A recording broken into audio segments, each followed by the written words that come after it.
नमस्कार दोस्तों, आज की कहानी है एक भक्ति कहानी।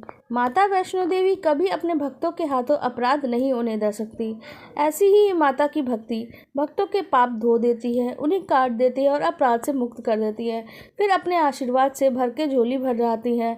और अगर माता रानी का आशीर्वाद अपनी आत्मा में आप महसूस करें, ऐसी ही एक कहानी है जो आज हम सुनाने जा रहे हैं। सुजाता अपने माँ बाप की लाडली बेटी और परिवार में भाई बहनों की सबसे प्यारी बहन, अपने जीवन में खुशियों की उम्मीद से भर के और ग्रेजुएशन के फाइनल ईयर का एग्ज़ाम देती है। फाइनल ईयर का एग्ज़ाम जो क्लास के सभी बच्चों ने अच्छे से पास किया था, पर सुजाता ने सबसे अधिक मार्क्स प्राप्त किए थे। और उसके बाद ग्रेजुएशन पूरा करते ही डिग्री हाथ आते ही किस्मत इतनी ज़्यादा अच्छी हुई कि सरकारी जॉब लग गई। बैंक के IBPS एग्ज़ाम क्लियर करके सुजाता का बैंक PO में सिलेक्शन भी हो जाता है और बैंक ऑफिसर बन जाती है।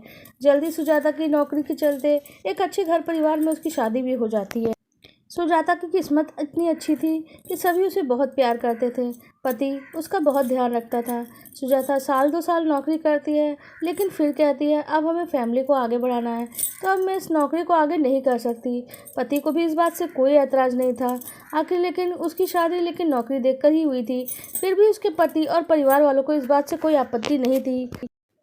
सुजाता अपनी फैमिली प्लानिंग के लिए आगे बढ़ती है, लेकिन उसकी तबीयत थोड़ी ख़राब होती है, तो उसे लगा कि शायद हो सकता है कि वो प्रेग्नेंट हो। तो डॉक्टर को प्रेगनेंसी के प्रभाव के लिए वो टेस्ट करती है, लेकिन डॉक्टर 2-3 बार जब कोशिश करती है तब भी उसका टेस्ट नेगेटिव ही आता है। और 2-3 बार उसके दफ़ा और कोशिश करती है, लेकिन उसके हाथ निराशा ही हाथ लग रही थी, क्योंकि सुजाता प्रेग्नेंट नहीं हो पा रही थी।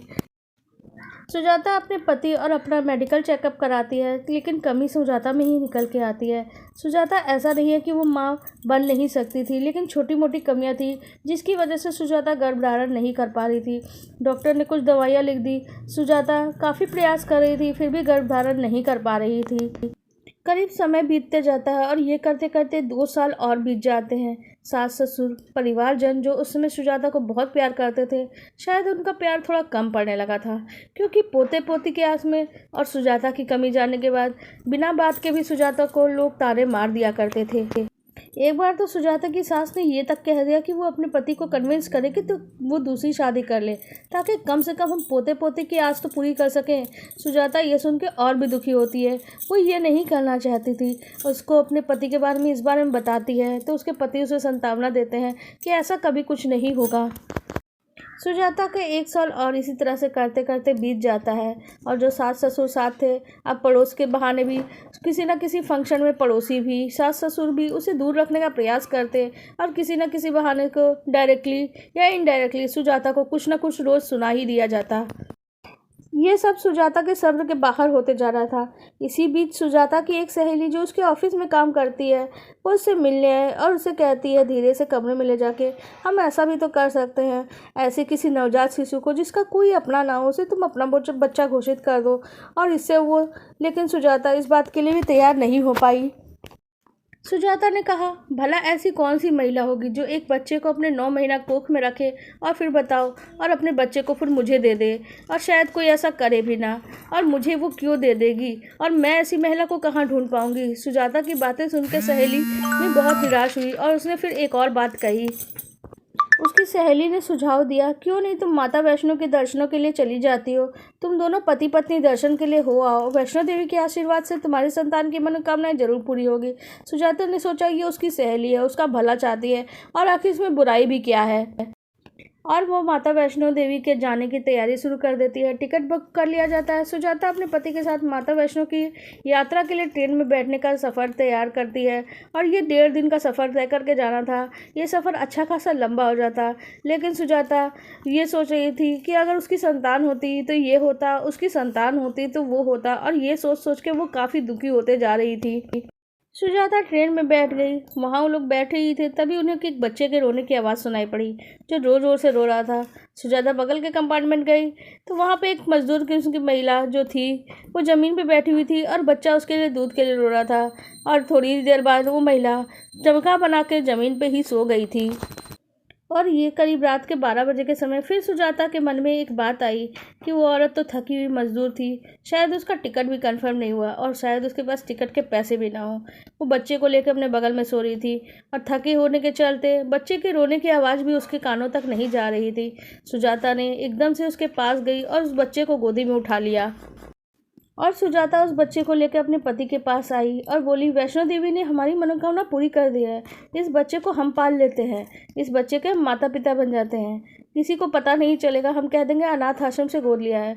उसके पति ने समझाने की कोशिश की कि सुजाता फिर वही जिद पकड़ के लिए बोलने लगी, हम शहर बदल देंगे, हम जगह बदल देंगे, किसी को कुछ भी नहीं पता चलेगा। सुजाता इस तरह से जिद कर रही थी पागलों की तरह कि उसके पति को भी समझ में नहीं आ रहा था। आखिर अचानक ही सुजाता उस बच्चे को लेकर एक स्टेशन आता है और वो उस पर उतर ही जाती है। पति उसे समझाने के चक्कर में उसके पीछे पीछे उतरता है। सामान लेके उतरना तो चाहता था पर सामान वहीं छूट गया, शायद कुछ ज़्यादा सामान था भी नहीं। और सुजाता के बैग में पति पत्नी के सिर्फ कपड़े ही थे, ज़्यादा सामान नहीं था, तो कोई ज़रूरी डॉक्यूमेंट्स भी नहीं थे वहाँ। वो सारे डॉक्यूमेंट्स तो सुजाता पर्स में ही रखती थी और कपड़ों से किसी की पहचान होना मुश्किल होता है।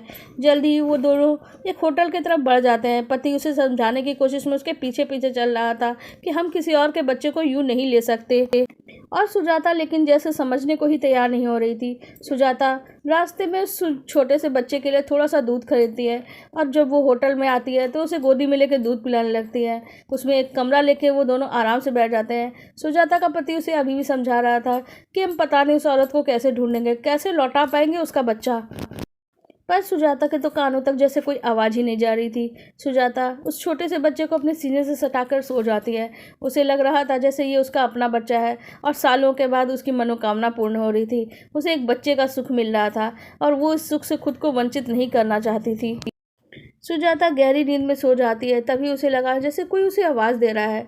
उसे लगा वो अभी उसी स्टेशन में खड़ी है जहाँ से उस बच्चे को वो लेकर आई थी। उसी स्टेशन में एक बूढ़ी अम्मा जी उसके पास आई और वो बोली, बिटिया तू तो मेरे पास आ रही थी, फिर आधे रास्ते से लौट के ये क्या पाप करने जा रही है तू? और मेरी प्यारी बच्ची, ऐसी गलती कैसे कर सकती है तू? अपनी कोख हरी करने के लिए किसी और की कोख को कैसे सूनी कर सकती है? वो माँ गरीब जरूर है पर है तो एक माँ। उसकी बेचैनी, उसकी तड़प को तुझसे बेहतर कौन समझ सकता है? तूने उसके बच्चे को उसकी माँ से दूर कर दिया। उसके आंसुओं को तो देखो जरा। और उस सपने में उस औरत को वो रोते हुए देखती है। सपने में उस औरत के पास वो जाके बैठती है। जब वो उस औरत को छूती है तो वो पलट के देखती है तो वो खुद ही थी जो रो रही थी और वो कह रही थी कि मेरा बच्चा लौटा दो, तुम्हारी कोख भी सूनी नहीं रहेगी। माता वैष्णो देवी का आशीर्वाद तुम्हें भी जरूर ही मिलेगा। सुजाता की आंखें एकदम से ये बातें सुन के हड़बड़ा के खुल जाती है और सुबह की हल्की हल्की रोशनी खिड़की से बाहर से आ रही थी। सुजाता ने बच्चे को गोदी में देखा जो सुकून की नींद सो रहा था। शायद उस समय उसका पेट खाली था पर अब पेट भर चुका था। सुजाता उसे गोद में उठाती है और अपने पति को जगाती है और अपने पति से कहती है, चलिए हम उस स्टेशन पे चलते हैं। उसका पति कहता है, पता नहीं हम उस औरत को कैसे ढूंढेंगे, कैसे मिलेगी, आखिर उसकी तो कोई पहचान भी हमारे पास नहीं, हम कैसे लौटा पाएंगे उसके बच्चे को। उसके पति तो रात भर ही परेशान था, इसलिए वही बातें बोल रहा था। उसने कहा, हम वहीं चलते हैं, माता वैष्णो देवी हमें वहाँ बुला रही हैं और वही कोई ना कोई रास्ता ज़रूर दिखा देंगी। सुजाता अपने उस बच्चे को लेकर स्टेशन पहुंच जाते हैं। स्टेशन में एक बेंच पे बैठ के वो करीब शाम के 4 बजे तक बिना कुछ खाए पिए उस बच्चे को बस दूध का इंतज़ाम करके और बार बार इंतज़ार करती रही और बार बार बच्चे को दूध पिलाती खिलाती जारी रखती, लेकिन खुद ना कुछ खाई ना कुछ पी। उसे यकीन था कि वो औरत ज़रूर लौट कर आएगी। सुजाता वहीं बैठी हुई थी। तभी वो उस औरत को आते हुए देखती है। उसके साथ पुलिस के भी 2 लोग थे जो बच्चे की ही तलाश कर रहे थे। सुजाता उस औरत की गोदी में यानी सुजाता की गोदी में वो औरत अपने बच्चे को देखती है तो जल्दी से अपने गोदी में उठा लेती है। सुजाता को पुलिस पकड़ती है तो वो औरत बोलती है, मुझे तो ये मैडम शरीफ घर से रखती हैं, ज़रूर कोई मजबूरी होगी। उन दोनों को यानी पुलिस से उन दोनों सुजाता और उसके पति को छोड़ देने की वो औरत विनती करती है और कहती है, आप इन्हें माफ़ कर दीजिए, मैंने भी इन्हें माफ़ कर दिया था, मुझे तो बस मेरा बच्चा ही चाहिए था जो इस औरत ने मुझे लौटा दिया और वो शायद मुझे उससे दूर करना भी नहीं चाहती थी। सुजाता रोने लगती है और उस औरत से माफ़ी मांगते हुए अपनी कोख सूनी होने की बात बताने लगती है और कहती है, मैंने अपनी खुशी को करने के लिए तुम्हारे बच्चे को ले लिया था, लेकिन मेरे माता वैष्णो देवी ने मुझे मेरी गलती का एहसास कराया। तब वो औरत बोलती है, माता वैष्णो देवी की ट्रेन में तो आप जा ही रही थी ना, मैं भी वहीं जा रही थी। माता रानी जब मेरी कोख सूनी नहीं होने दी और तो आपकी कोख को भी सूनी नहीं रखेंगी, वो आपकी गोद जरूर भर देंगी। चलिए हम उस यात्रा को पूरा करते हैं जिसे हमने अधूरा छोड़ दिया था, और फिर वो दोनों ही ट्रेन के वेटिंग का टिकट ले लेते हैं। अब सुजाता भी ज़मीन पे उसी औरत के साथ बैठ जाती है, उसी की बराबरी में। पूरे रास्ते सुजाता वो औरत बात करते हुए जाते हैं। सुजाता का भी मन लग गया था। वैष्णो देवी पहुंच के सुजाता वैष्णो देवी के दर्शन करती है, और दर्शनों के बाद जब वो घर आती है, अगले ही दिन उसे चक्कर सा आता है। सुजाता भी जब डॉक्टर को दिखाती है इस चक्कर आने की वजह से, तो डॉक्टर उन्हें बधाई देती है, क्योंकि वो सुजाता गर्भवती हो चुकी थी। 9 महीने के बाद सुजाता 2 प्यारे बच्चों को एक साथ जन्म देती है। सुजाता की कोख तो सुनी नहीं रही, और ना ही अब सास ससुर उसे ताने सुनाते। माता वैष्णो देवी ने सुजाता को एक बहुत बड़े अपराध से बचा लिया था। सुजाता के बच्चे जब थोड़े से बड़े होते हैं, तो अपने पति और बच्चों के साथ वापस से एक बार और वैष्णो देवी की यात्रा पर जाती है, और उस औरत को जहाँ मिलती है वहाँ उसे दोबारा वही मिल जाती है। फिर उसे धन्यवाद करती है। माता वैष्णो की कृपा से उन्हें बार बार धन्यवाद करती है। माता वैष्णो जो आपको कभी भी आशीर्वाद से खाली नहीं होने देती हैं, और आपके हाथों से अपराध को भी रोक देती हैं। हमको हमारी ये कहानी कैसी लगी, और माता रानी की कृपा पे आपको कितना विश्वास है, कमेंट सेक्शन में ज़रूर बताइएगा। अगर आपको भी माता रानी पे पूरा विश्वास है, तो माता रानी की एक बार कमेंट सेक्शन में वैष्णो देवी की जय, माता रानी की जय ज़रूर लिख दीजिएगा, और चैनल को सब्सक्राइब कर लीजिएगा, वीडियो को लाइक कर दीजिएगा।